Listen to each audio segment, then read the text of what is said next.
Isang mapagpalang araw po para sa ating lahat. Ito po ang inyong lingkod, The Hustlers TV. Panibagong araw, kaya panibagong vlog na naman po tayo. Sa video kong pong ito ay mag-share lang ako kasi marami pong nagtatanong. Kalimitan sa mga nanonood ng aking video, nababasa ko po sa comment section, about po ito doon sa pinturang two-component system. Ano nga ba yung pinturang two-component system? Ito po yung dalawang chemicals na pinagmimix. Base coat at catalyst. Ang catalyst, minsan tinatawag po itong hardener at activator sa ibang brand. Yan. Pero kalimitang catalyst. So, kalimitang na-encounter na problema dito. Maging ako ay na-encounter ko rin po ito. Kaya inaral ko at nabigyan ko po kaagad dito ng agarang solusyon. Ang two-component system po ay pag namali po tayo ng mix dito, talagang nagkakaroon ng problema. Ang kalimitan po, yung very common na problema po ng two-component system ay yung hindi po natutuyo or malagkit. So, paano nga ba nangyayari yon?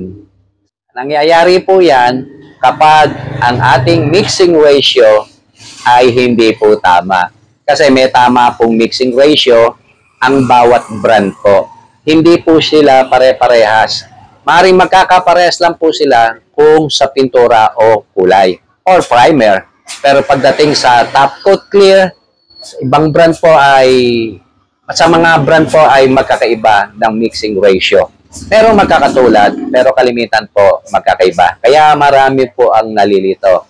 Tinatawag po sa pagmimix nito ay yung parts. Dito po sa parts, ay marami ring nalilito. Ano nga ba yung tinatawag na parts? Yung pong parts na tinatawag, ito po yung volume o dami. Example, 3:1:3. Ibig sabihin, 3 parts ay 300%, yung 1 part, 100%, at yung 3 parts ng thinner ay 300%. Yung po yun, no? Dito ay hindi po pinag-uusapan kung ilang litro, ml o yung pinakadami. Dito po ay magbabase lang tayo sa dami ng ating titimplahin para sa ating paggagamitan lamang. Kasi kapag napag-mix na po itong dalawang chemicals na ito po ay may curing time na 24 hours o posible na po itong maggulaman o tuluyan ng tumigas kapag humigit pa ito ng 24 hours. Yun po, no? Doon naman po sa problema kung bakit malagkit at hindi natutuyo ang two-component system. Kaya malimit po na tanong yan. Ito po, no? Ang pagtitimpla po niyan, dapat sumunod po tayo sa tamang mixing ratio.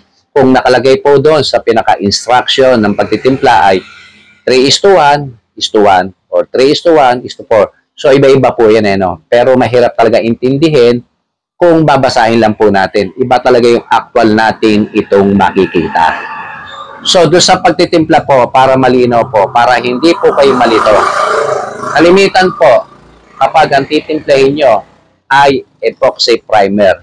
Halos lahat po ng brand na aking nagamit ay pare-pareho po ang mixing ratio. Ang kalimitang mixing ratio ng epoxy primer ay 3 bahagi o 3 parts ng base coat o yung primer, 1 part ng catalyst, at 3 to 4 parts ng thinner. Ano nga bang kalimitang thinner ang ginagamit sa epoxy primer? Pwede tayong gumamit dito ng epoxy reducer, lacquer thinner, acrylic thinner, at urethane thinner. Ang hindi lang po pwedeng gamitin na thinner dito ay paint thinner. Maging ang gasoline po, no? Hindi natin pwedeng gamitin dito. Pwede po ang paint thinner at gasoline sa mga quick drying enamel. Katulad po ng mga Boysen, Davis, or other brand na enamel. So, maliwanag po, no? Pero pagdating po sa epoxy primer, yung nabanggit ko po mga thinner lamang ang pwede natin gamitin. Ganon din po sa urethane type. Ang urethane type din po ay two-component system. Kagaya po ng Ansal, Polygloss, K92, marami po, no, na brand, Weber, ayan. So, dito po, ang mixing ratio, kung base coat ang pag-uusapan o kulay, ay kalimitan din na ay magkakapareho po ang mixing ratio. Kalimitan ay 3:1:4. Ibig sabihin, 3 parts ng base coat o kulay, 1 part ng catalyst, at 4 parts ng urethane thinner. Sa thinner, pwede po tayong gumamit dito ng iba't ibang klaseng o brand, basta urethane thinner para makasiguro po tayo. May mga nagtatanong kung pwede ba acrylic thinner. Pwede naman po, no? Pero mas makakaganda po sa ating pagtatrabaho kung pares lang po ng type. Kung urethane type po yung ating gamit na pintura, mag-urethane thinner na rin po tayo. Minsan pinag-aari lang po talaga yung acrylic thinner. Para maintindihan po natin yung parts na tinatawag, let's say example po, no? 3 parts. Yung 3 parts po, para hindi po tayo mahirapan, intindihin, gawin na po nating 300%. Then, yung catalyst, gawin natin yung 1 part na 100%. At yung thinner, kung 4 parts, gawin natin 400%. So, ibig sabihin, pag ang pinag-usapan ay dami, 300% ang dami ng base coat o yung kulay. At ang ilalagay mong catalyst ay 100% lamang. Ibig sabihin, 3 parts at 1 part. 300%, 100%. At dito naman po, sa urethane thinner, ang ilalagay po natin ay 4 parts, equivalent po ito ng 400%. So, malinaw po. Hindi po pinag-uusapan dito yung ml o yung liter of watts. Ito po ay magbe-base tayo ng pagtitimpla sa ating gagamitin. Kasi hindi po maganda na tayo ay sumobra ng marami sa pagtitimpla dahil hindi na po natin ito mapapanginabangan. Kung sakali po na sumobra ang pagkakatimpla natin, hindi maiwasan, after 15 minutes, ipahid na po natin ulit o ibuga. Sayang po eh. So wala namang problema kahit kumapal po yung pagkakapatong doon sa ating pinipinturahan. Pwede naman tayong mag second coat, third coat. No po, wag lang po masayang. Ito po yung isang nagiging problema. Bakit ba hindi natutuyo o malagkit ang ating pagkakapinta? Dito, akala kasi natin kapag dinamihan natin ang catalyst ay makunat po at mas matibay ang pagkakatuyo. Yan din po yung pagkakaalam ko dati. Pero mali po pala. Kung hindi po tayo sumunod sa tamang mixing ratio at dinagdagan pa natin, no, naparami yung ating lagay ng catalyst, ganyan po talaga mangyayari. Hindi po siya matutuyo ng maayos at malagkit po. Pero, bakit ganon?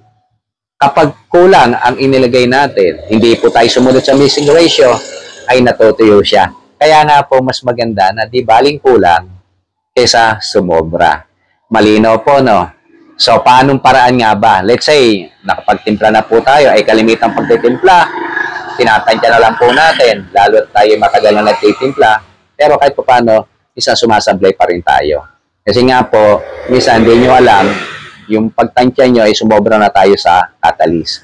So, anong pamamaraan ba ang pwede natin gawin kapag napasobra ang catalyst at nung ito'y in-apply na natin, hindi po natutuyo at malagkit? Yan, ang gagawin lang po natin, magtimpla po tayo ng ulit na bawasan natin sa tamang mixing ratio yung catalyst. Let's say, kung 3 parts po yung base o yung primer, 1 part po yung catalyst, so 300%, and 100%, gawin natin mga 80% yung ilalagay nating catalyst. Then, ang thinner, okay lang kung gano'ng karami yung thinner. No? Thinner naman is tansyahan lamang. At tandaan nyo po ang pwede natin gamitin thinner, epoxy reducer, lacquer thinner, acrylic thinner, at urethane thinner. Huwag po tayong gagamit ng paint thinner or gasoline. So, malinaw po, no? Then, kapag natimpla na po natin yan, nakulang sa catalyst, i-apply na po natin doon sa ating pinintahan na hindi natutuyo o malagkit. Madadami na po sa tuyo yan. Garantisado po yan dahil malimbit ko pong gawin yan at wala naman nagiging bad feedback po. No? Kapag urethane type po ang pinag-usapan, dito po nagkakaproblema. May mga brand po kasi, hindi po kasi pare-parehas ang mixing ratio. Meron pong brand na 400% yung top coat clear at 100% lang yung catalyst or hardener or activator. Wala na pong urethane thinner.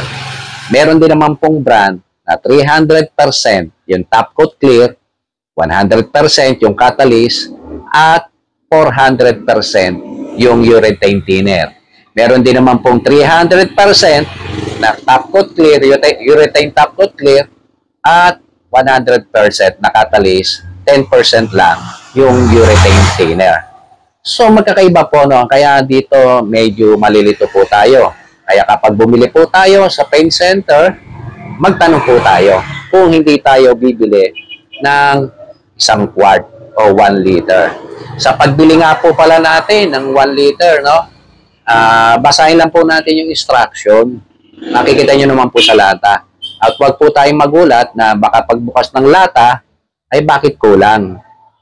Talagang kulang po yung 1 liter. Yan po ay pumapatak na lang po ng 3/4 liter. Dahil yung 1/4 po ay yun po yung catalyst or hardener.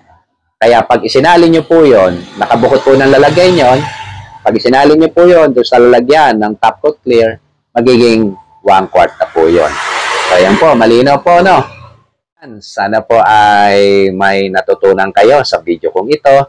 At kung ito po inyong nagustuhan, baka makahirit naman po ng isang like po dyan. At para naman sa mga bago pa lang sa aking channel at hindi pa po nakapag-subscribe, please subscribe at pakihit na rin po ang notification bell para ma-notify kayo at updated po kayo sa mga video na aking ina-upload.